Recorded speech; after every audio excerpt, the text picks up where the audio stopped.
For sharing with us today. We had a great time last week, and I think this is going to be a fun tradition we can do a few times through the year of just getting to hear from some of our members about important and special memories. This one focusing on Christmas time. So Stanley, we're going to go ahead and turn it over to you. Looking forward to hearing all of your wonderful things that you have to share today.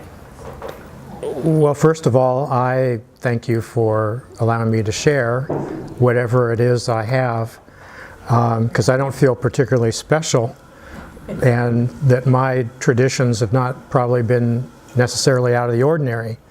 But when I was growing up in the 50s, we lived in West Los Angeles, and predominantly an apartment neighborhood, and my folks owned a triplex, and we lived in the back unit. And some of the fondest memories I have of living in Westchester was after Christmas when people put their trees out on the alley behind us, and my sisters and I would collect them. And we'd bring them into the yard and create a forest. And some of them were green, quite a few of them were brown, some of them were pink, and some of them were blue. But they were all cut trees. There were no aluminum or artificial trees. And for about a week, it was as long as my folks would allow us to keep them, we had this forest in the backyard, and we would run through them and just play and pretend that we're actually in the mountains, and really had a good time. As we grew up, my family's kind of split apart. One sister and her family in Tucson, and now in Oregon and Denver, and another sister of mine up in the Bay Area, and scattered but still in the Bay Area. But we would get together at Christmas here in Costa Mesa and celebrate after having been to church on Christmas Eve. And one of the things that my mother was responsible for was getting the candles for the candlelight service and putting a little sleeve on them and making sure then everybody who came through the door had a candle. And remembering how Christmas Eve was such a special time and a special service for us, as well as I think everybody who participated.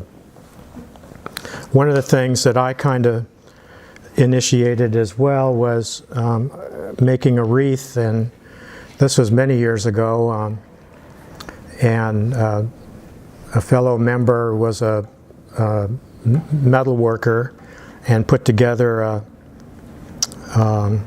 a platform out of wire and wood, and we'd collect from the members of the church cuttings off of their evergreen plants and trees and bring them to church on a Saturday, and we'd assemble this wreath, and it turned out to be about 8 feet in diameter, and we would hang it up here behind the screen. And we did that for a number of years. Was that Dick Lakehot? Yes, Dick, yeah. And sometimes the pieces of greenery were a little bit heavy, and so the wreath started out circular, but kind of toward the end of the year it became more egg-shaped, and finally we had to take it down for another year. But those were good times when a number of people got together, and just we had a good time putting it together. Another thing at Christmas Eve that I've done in the past and haven't done now for several years, but I might start it again, is putting out luminaries along the sidewalk, along the street, toward both parking lots and up the walk, and also from the sidewalk along the education building into the church, and into the passageway here. And I'd usually do it on Christmas Eve afternoon and create about 100 of them, and then come back. I wanted them lit before the choir came early that evening so that they could see it too. And I'd be out there at 5 o'clock lighting all my little candles. And I think everybody enjoyed that little warm feeling of an invitation to the building for Christmas Eve. As a family, we usually had Christmas after church at home, or at times, if we were kind of tired, we'd just wait till the next morning and have Christmas and gift giving that morning. We'd also have a Christmas dinner, which everybody participated in, and so as a family, we really had a nice, warm feeling of togetherness for Christmas.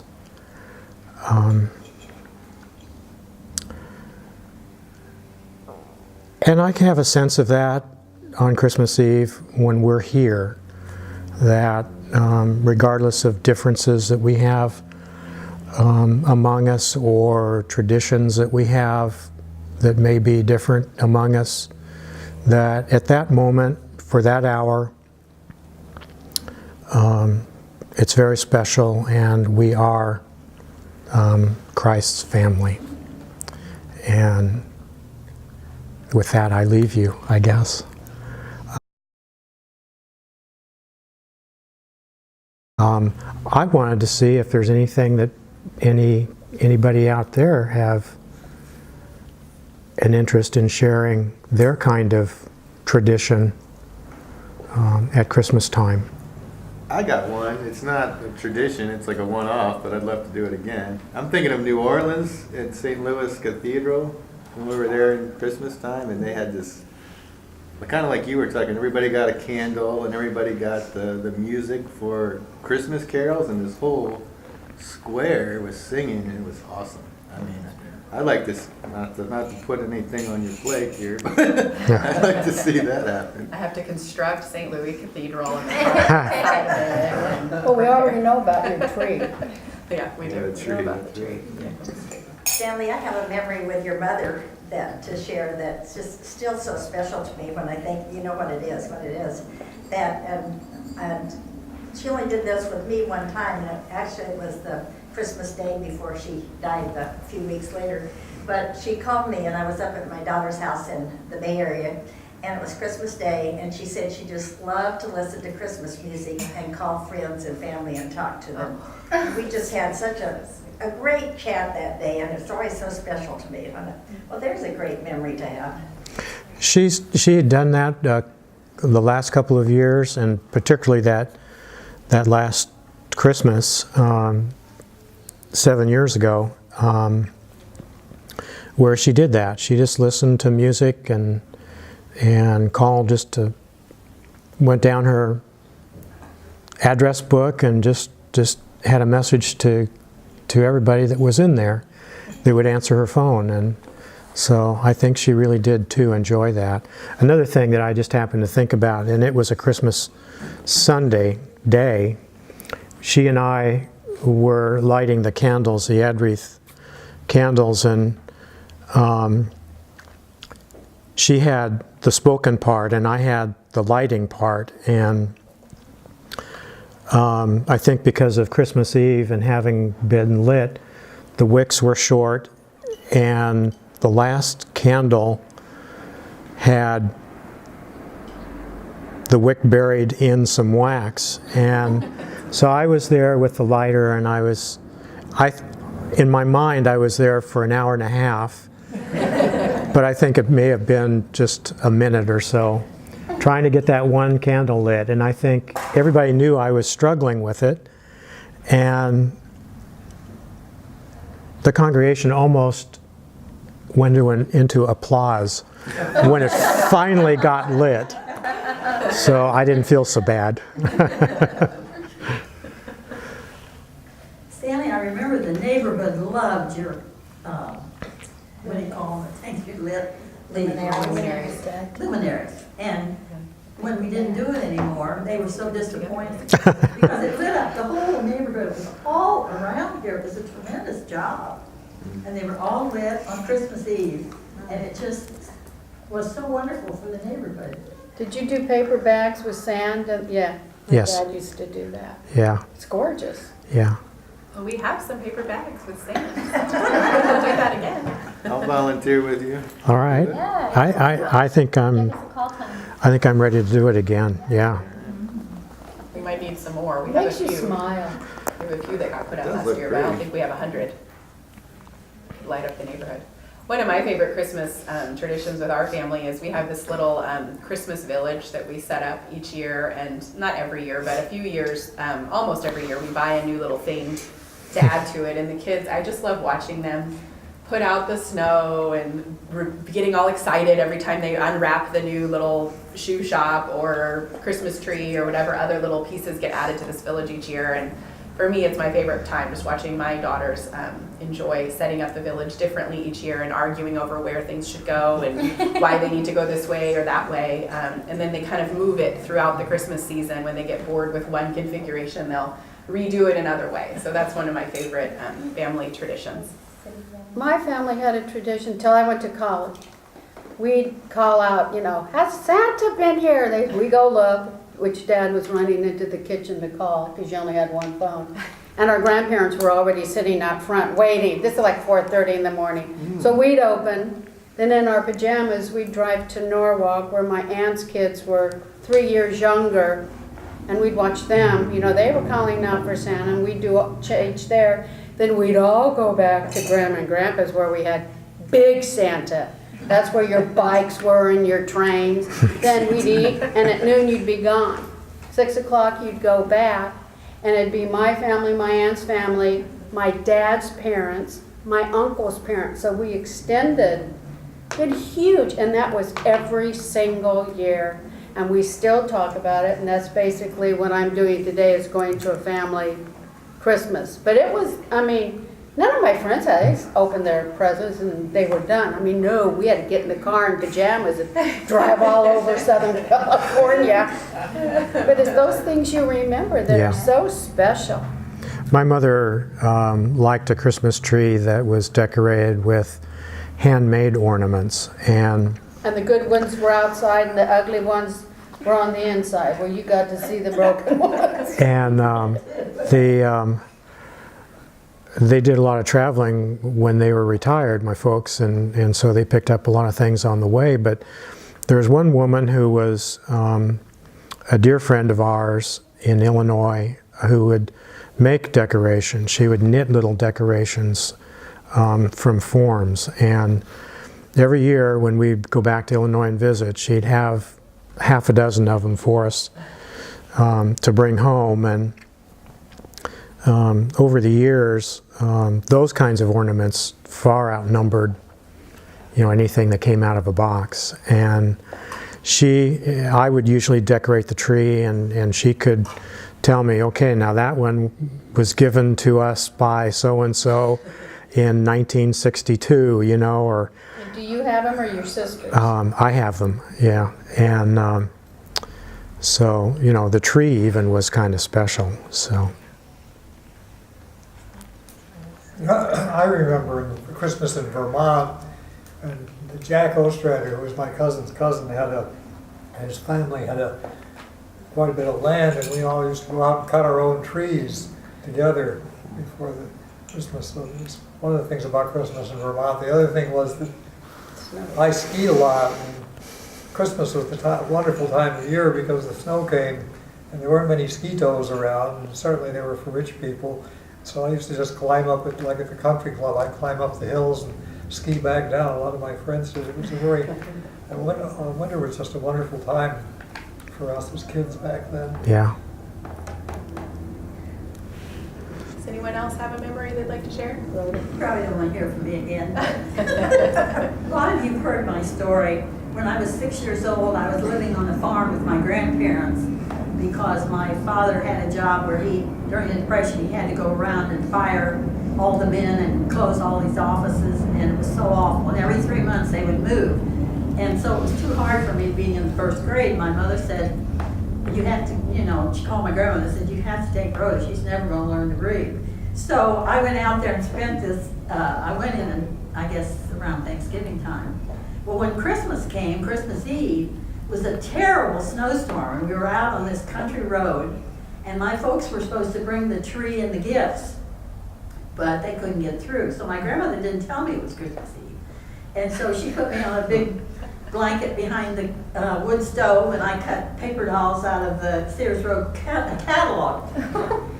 And so toward the evening, she came in and she had a big comforter, and she put it down on the floor, and she put me in the center. And we didn't have snowsuits in those days, but she brought all four corners up and tied a great big red scarf around my neck. And she carried me outside, and my grandfather was out there, and I had seen this red sleigh up in the rafters of the barn, but I'd never seen it down. He had the red sleigh all harnessed up with sleigh bells with one of the horses, and it was toward evening, and they put me between the two of them. And we went down the lane, and we had a sled ride. And I don't remember anything about the Christmas when the tree and the presents came for me, but I'll never forget that sleigh ride on Christmas Eve. Wow. That's great. We went to a Chinese restaurant every Christmas Eve, and my mom and dad had Chinese food, and my brother and I had barbecue spare ribs on the American dinner. And we only went on Christmas Eve. I don't know why. Maybe nobody liked Chinese food, but I can remember barbecue spare ribs on the American dinner. You got a piece of white bread with barbecue ribs. Traditions sometimes are just funny if you say it out loud, but they're not when they're inside your body. You go, oh yeah, Chinese food. Who wants to hear that? That's great. Well, after my dad passed away, my mother and I, after Christmas Eve here, we'd go out to eat. And on Christmas Eve, there aren't very many places that are open. But we always found Denny's to be open. And so we always went up to Denny's, usually on Bristol, or sometimes we go to Old Town, Irvine, and have a dinner there. And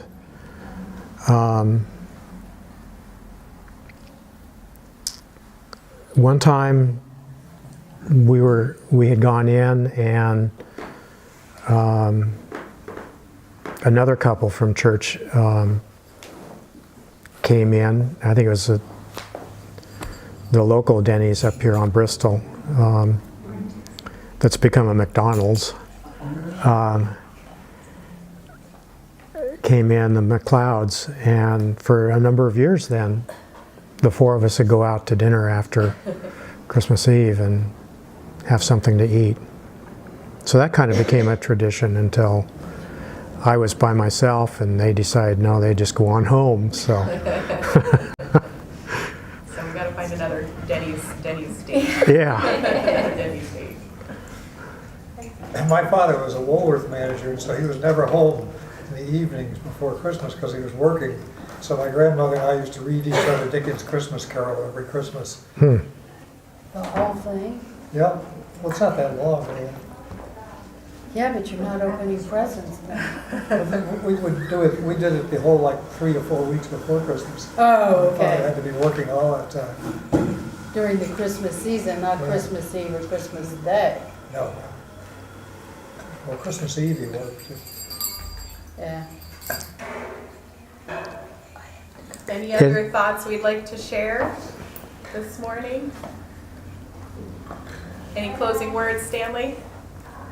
Merry Christmas. Merry Christmas, Stanley. Thank you, Stanley, for sharing. Let's give him a round of applause. Thank you so much.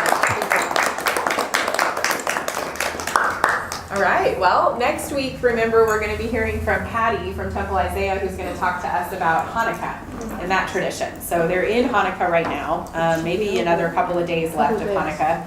And so next